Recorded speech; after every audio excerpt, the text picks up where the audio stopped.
இந்த மாதிரி ஒரு வண்டி செய்யலாம் அப்படின்னு ஒரு மூளை ஆராய்ச்சியோடு நான் செஞ்சேன். என் மூளைக்கு உள்ளதை நான் செஞ்சேன். ஸ்கூட்டி பெப்போட இன்ஜின் தான் பழைய விலைக்கு வாங்கி தான் மாட்டேன். இப்போ இது வந்து எதில் ஓடுது? பெட்ரோலில் தான் ஓடுது. பாடி எல்லாம் வந்து இந்த பாருங்க, இந்த போட்டிருக்கோம் பாருங்க, பழைய கட்டில். இந்த கட்டில் தான் இது. இது வந்து பழைய கட்டிலான பழைய கட்டில். ஸ்டேரிங் வந்து பழைய விலைக்கு வாங்கினது. இந்த பல்ப் வந்து எக்ஸல் வண்டி. இது கிளறிச்சு, இது பிரேக்கு. இல்லை இந்த ஊரில் இருக்காங்களா அவங்கள பெருசாக பேசுவாங்க. வெறும் பெருமையாக பேசி என்னங்க இருக்கு? பாராட்ட வச்சு என்ன சாப்பிட முடியுங்களா? பள்ளிக்கூடம் படிகட்ட மிதிச்சதில்ல, ஒரு விளக்கமாறு குச்சி, தென்னை மட்ட அளவுகோல், கட்டில் கால் பீரோ தகரம், ஸ்கூட்டி என்ஜின், மாத்தி யோசிச்ச விவசாயியின் தரமான ஜீப்.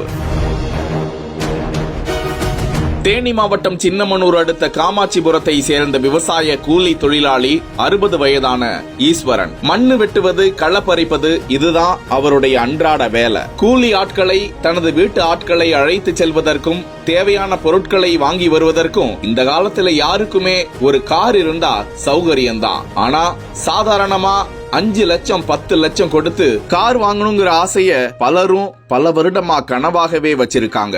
ஆனா இந்த விவசாயி ஈஸ்வரன் அந்த கனவை மாத்தி யோசிச்சு நனவாக்கி இருக்காரு.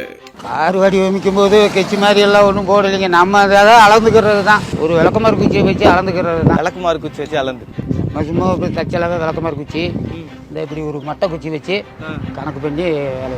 இது வந்து வெறும் கார் மட்டும் கிடையாது, கட்டில், பீரோ, அத்தனை ஹோம் அப்ளிகேஷன்ஸும் இந்த ஒரு கார்ல ரெடி ஆயிருக்கு. சகலமும் இருக்கு. சகலமும் இருக்கு. இது கார் மட்டும் கிடையாது. அது இப்படி ஒரு ஜீப்பா சாலையில சென்றுகிட்டு இருக்கு. எப்படி ஐயா உங்களுக்கு இப்படி ஒரு யோசனை வந்துச்சுன்னு கேட்டா, என்ன எல்லா வேலையும் பாக்குறோம், ஏன் இது முடியாது அப்படிங்கிற ஒரு அனுமானத்துலதான் முயற்சி செஞ்சு இந்த காரை உருவாக்கி இருக்கிறேன் என யதார்த்தமா சொல்றாரு. இதெல்லாம் எப்படி வச்சீங்க காருக்குள்ள? எல்லாம் இந்த பொருட்களை இந்த இடத்துல வச்சா ரெடி ஆகும் அப்படின்ற ஒரு கணிப்பு தான். வேற என்ன இதில் பெரிய இதெல்லாம் ஒன்றும் இல்லை. எல்லாம் நம்ம ஒரு மனம் இதில் கணக்கு பண்ணி வைக்கிறது தான். சும்மா ட்ரை பண்ணி பார்ப்போம். எப்படி இந்த ஜீப் காரை செஞ்சீங்கன்னு கேட்டா, இரும்பு கட்டில் மற்றும் பீரோ தகரத்தை வெட்டி அறுத்து வெல்டிங் வைத்து பாடி செட்டப் கண்ணாடி வரைக்கும் போட்டாச்சு. எக்ஸல்ல இருந்து எடுக்கப்பட்ட ஹெட்லைட், ஸ்கூட்டி என்ஜின், ஸ்டேரிங் அடிபுறத்தில் கிரைண்டர் வீல், உள்ளேயே ரேடியோ செட்டப் என எல்லா பொருளும் இருந்தா மொத்தமா ஒரு 60-70ஆயிரத்துல 15 நாள்ல இந்த காரை வடிவமைச்சிடலாம். இந்த வண்டியில 4 வீல் பொறுத்து இருக்கிறதுனால நல்லா லோடு ஏத்திக்கலாம். 1 லிட்டருக்கு தோராயமா 40 கிலோமீட்டர் மைலேஜ் தருதுன்னு கூறும் ஈஸ்வரனை பார்த்து ஆச்சரியப்படுறாங்க, பலரும் பாராட்டுறாங்க. ஆனா அந்த பாராட்ட வச்சு சாப்பிட முடியுமா என கேட்டுட்டு வாயில வெத்தலை பாக்க போட்டுக்கிட்டு போய்கிட்டே இருக்காரு ஈஸ்வரன். இல்ல இந்த ஊர்ல இருக்காங்களா அவங்கள பெருசா பேசுவாங்க. அதுக்கெல்லாம் பெருமையா தான் பேசுறாங்க. வெறும் பெருமையா பேசி என்னங்க இருக்கு? பாராட்டு மட்டும் தான் கிடைக்கும். பாராட்டு மாத்திரம் கிடைக்கும். இது வெறும் பாராட்டை வச்சு என்ன சாப்பிட முடியுங்களா? பசி அடங்குமா? பெருமையா ரோட்ல நடக்கும்போது நல்லா வண்டி செய்யறாருன்னு சொல்றாங்க. தனக்கு தேவையான காரை தானே வடிவமைச்சு தன்னோட சொந்தக்காரங்களுக்கும் இந்த காரை செஞ்சு கொடுத்து எனக்கு நான் தான் ராஜா என வாழ்ந்து வரும் ஈஸ்வரன் பலருக்கும் ஒரு முன் உதாரணம் தான். இப்ப ஒரு அப்பாச்சி வண்டி ஒன்று தயார் பண்றேன்.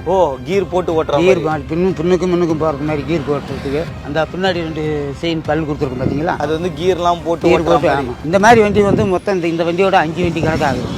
அப்பா எவ்வளவு செலவாச்சு இந்த மாதிரி ஒரு வண்டியை செய்ய? இது வேலை கூலி எல்லாம் கணக்கு பண்ணா 70 ரூபா 80 ரூபா 70 ரூபா கணக்கெல்லாம் வந்து 70 ரூபா 70,000 ரூபாய் ஒரு கார் ரெடி பண்ணிட்டீங்க. இந்த கார்ல எவ்வளவு கிலோ வெயிட் இழுக்கும் இந்த கார்? இது ஒரு 250 கிலோ வெயிட் இழுக்கும். அப்பா 4 சக்கரத்தினால ஒரு 250 கிலோ வெயிட் எல்லாம் இழுக்கும். ஸ்கூட்டி பெப்போட இன்ஜின் தான். அதுதான் கேள்விப்பட்டோம். ஸ்கூட்டி பெப்போடைய, அதாவது ஸ்கூட்டியோடைய இன்ஜினை எடுத்து பண்ணிருக்கீங்கன்னு. இப்போ இது வந்து எதுல ஓடுது? பெட்ரோல்ல தான் ஓடுது. பெட்ரோல்ல ஓடுற மாதிரி செட் பண்ணிட்டீங்க. இன்ஜினை செட் பண்ணி அதுக்கேற்ற மாதிரி எல்லாத்தையும். ஆமா, அந்த பெட்ரோல் டேங்க் இந்த இருக்கு பாருங்க. Petrol tank. எத்தனை லிட்டர் பெட்ரோல் இது வந்து பிடிக்குது? ஒரு 5 லிட்டர் எல்லாம் பிடிக்கும். 5 லிட்டர் பெட்ரோல் போட்டிங்கன்னா எவ்வளவு தூரம் நான் போவீங்க? நான் இது வரைக்கும் 5 லிட்டர் போட்டு போனது இல்லைங்க. 200 ரூபாய்க்கு போடுவேன். நானும் அது ஒரு 70-80 கிலோமீட்டர் 90 கிலோமீட்டர் வரைக்கும் ரவுண்ட் அடிச்சு வந்துடும். பெரிய ஒயர்லாம் இருக்கிறது. இது எல்லாமே ரேடியோ, இந்த லைட்டு. ரேடியோ இருக்கா? ரேடியோ வச்சிருக்கீங்களாண்ணே? ஆமா, அந்த உள்ளுக்கு இருக்கு பாருங்க ஸ்பீக்கர். இது ரேடியோ எல்லாமே இருக்கும். ஸ்டேரிங் வந்து பழைய விலைக்கு வாங்கினது. எவ்வளவு ஆச்சு இந்த ஸ்டேரிங் வாங்க? இது ஒன்றுக்கு 600 ரூபா ஆச்சு. ஸ்டேரிங் வந்து எனக்கு ஏதோ நீங்க இந்த ஸ்டேரிங் வாங்கிட்டீங்க, ஆனால் கரெக்டாக அதை ராடு எடுத்து அது வந்து டயரோட சிங்க் பண்ணுறதுக்கு என்ன பண்ணீங்க? எப்படி அது வந்து கனெக்ட் பண்ணீங்க? அது உள்ளுக்கு வந்துங்க, நம்ம வந்து இந்த கிரைண்டரில் இருக்குங்க ஒரு பேரிங்கு, கீழே சுற்றுறதுக்கு வச்சுருக்காங்க ஒரு பேரிங்கு. அந்த பேரிங்கை வந்து அந்த உள்ளுக்கு வச்சு நட்டை போட்டு முறிக்கிருக்கோம் இல்லைங்க, ஓகே. அதுதான் சுற்றுறது.